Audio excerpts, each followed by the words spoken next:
Today we're going to be talking about 10 numismatic treasures, but it's not going to be your top 10 standard video.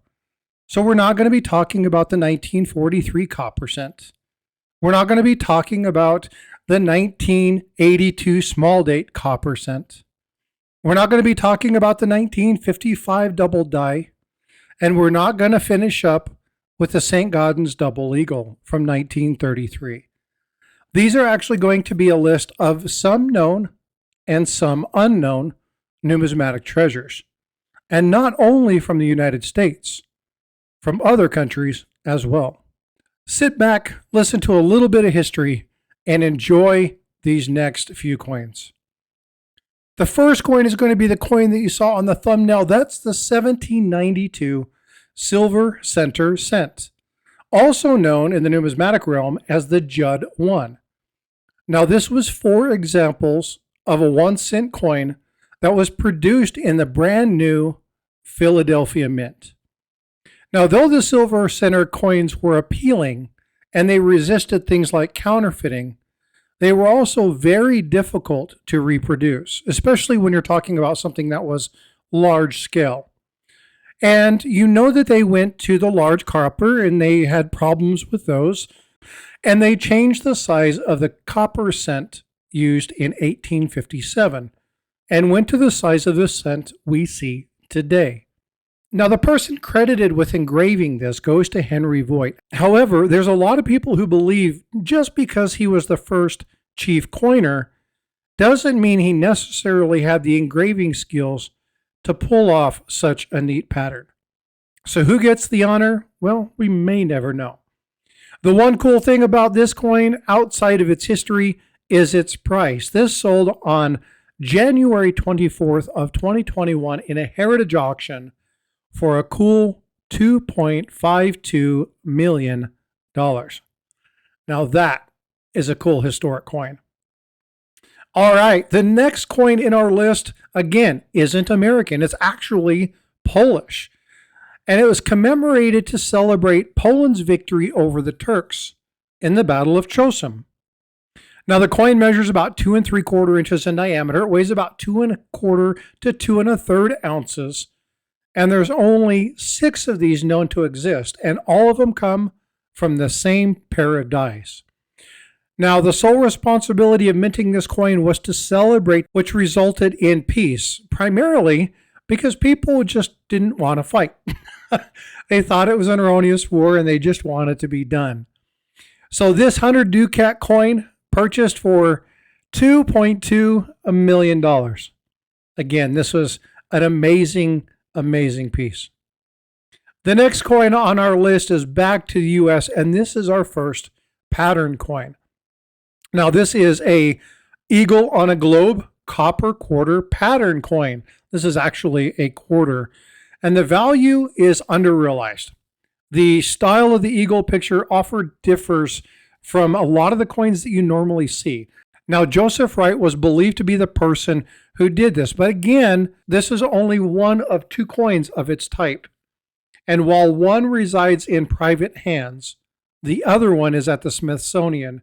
So if you ever want to get the opportunity to see this particular coin, you're probably going to have to go to the Smithsonian in order to see it.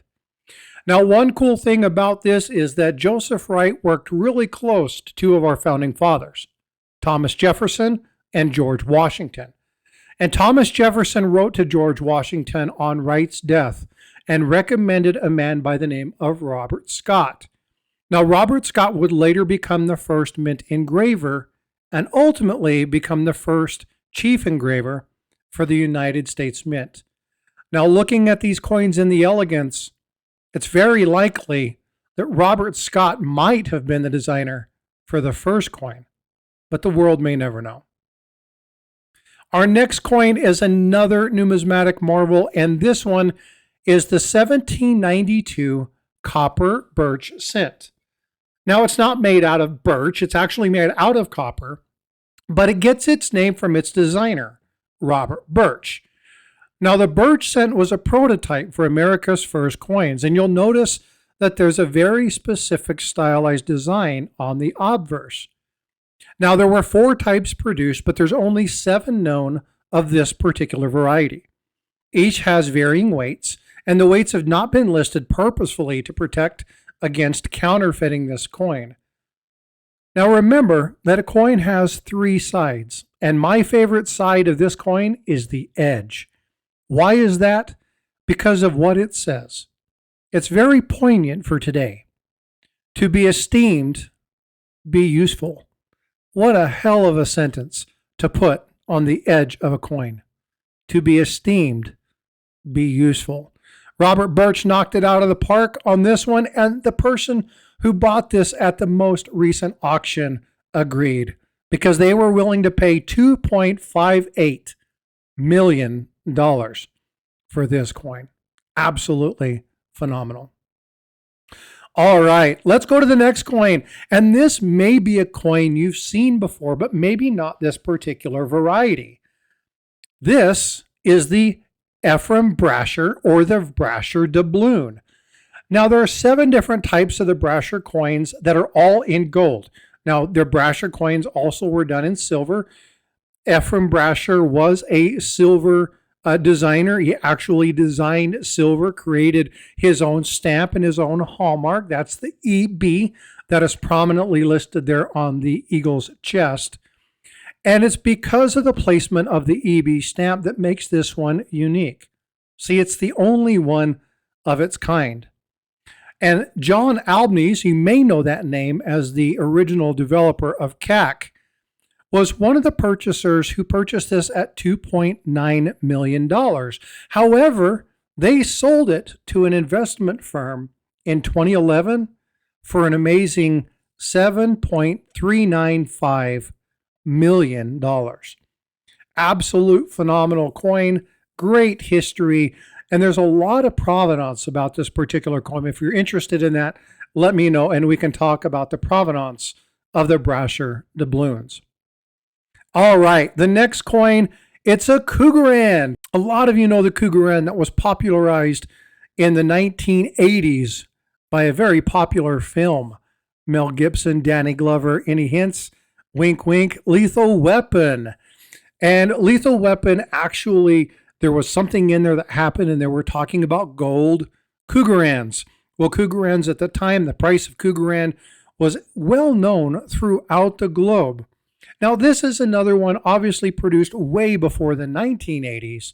This coin right here was in 1898. Now, it was punched with the exact same die that would produce the 1898 dies. However, if you look on the obverse, you're going to see this 9. Well, the 9 was meant to signify that it was going to be in 1899. However, unfortunately, it was too big and actually impeded the bust and actually touched the bust of Mr. Cougar. And so when you look at this particular item, they realized this very, very early in production and made the correction. They corrected it to 2 smaller 9s, which is affectionately known as the double 99. Now, the coin was eventually presented to the United States Consul General Macram as part of the Boer Republic independence. It ended up for a short time in the Farouk collection. That's King Farouk, who was a famous numismatist, and ultimately was purchased in 1954 by a private collector and sent back to South Africa. There are more than 5 times that this coin has changed hands, and during that time frame, it sold for a whopping $4 million in a private sale. Very, very cool coin indeed. All right, we're coming down to our last 5. Let's go ahead and hammer these coins out. And as we look at this one, well, this is probably the most recognized of all the coins in this one.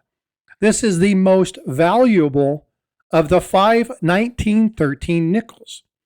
Now, this one was purchased by Louis E. Eilsberg in 1948, and this is known as the Eilsberg specimen. It is the finest of the 5, and it has a surface that is very, very proofish. There's only 2 that are remaining in public institutions. The McDermott, which is the other one, is the lower quality, probably because Mr. McDermott used to like to carry it as a pocket piece. Now, it is on display at the A&A Museum in Colorado Springs, thus the picture in the background. And in this case, it was sold first for $1 million in 1996, which made it the first coin ever to sell for more than $1 million. But most recently, the coin of this caliber fetched an amazing $4.56 million. Absolutely one of my favorite. As I collect nickels myself, this was an amazing coin. Well, here we are, back to the famous EB, and you'll notice that the EB punch is not on the chest itself. This actually is on the left, and this is a 1787. Now, you're going to see something here on the coin that looks a little bit different, where this one actually has some wording in the background. There were various duplicates of some of these coins. That means some of them are one-offs, and some of them had 1, 2, 5, 10, 15, whatever there may be. This is one of those coins that has a very limited number, but were in extremely high quality. These coins, the two of them, fetched between $9 and $8 million on the open public market. Another fabulous doubloon. Now, again, if you want to talk specifically about the EB doubloons, reach out to me, let me know, and I will create a video specifically on the gold coin provenance of these amazing coins. It is a dinar. Now, it is one of the rarest ones known from the mines received in Caliph. It's one of the rarest Islamic gold coins in history, and it was probably special issue from a pilgrimage to Mecca. Now, the date of the coin is 105. It's about 723 to 724 Autos Domini, or AD. And it's one of the earliest ones that happen to mention Saudi Arabia. Now, the text indicates the gold is from the mine of the commander of the faithful, which is the Madin bin Shir al-Salim.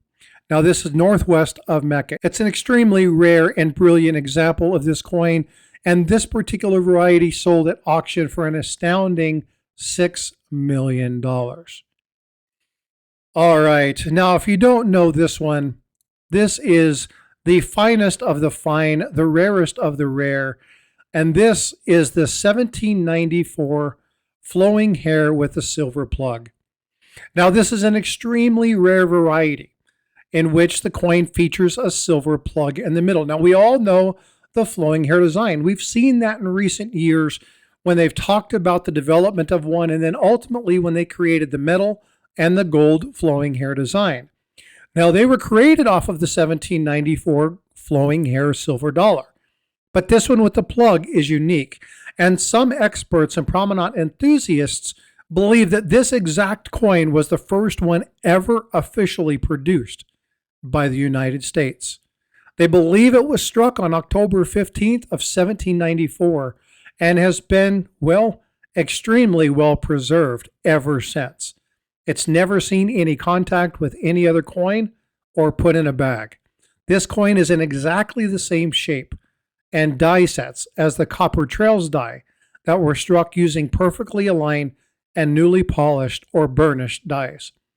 Now, all of them have a die clash, lapping in or slight amidst disalignments, with the exception of one, this one right here. And it's no surprise that the uniqueness and rarity of this coin fetched over $10 million at auction. Ladies and gentlemen, these are the 10 coins that I chose to talk to you about in this particular video. And again, as I said at the very beginning, I wasn't going to go through the 10 standard coins. I wanted to bring you rarities and things you may never have seen before. If you like this content, subscribe to the channel. If you want to know more about the varieties and the symbols that are found on coins, come check out this coin right here.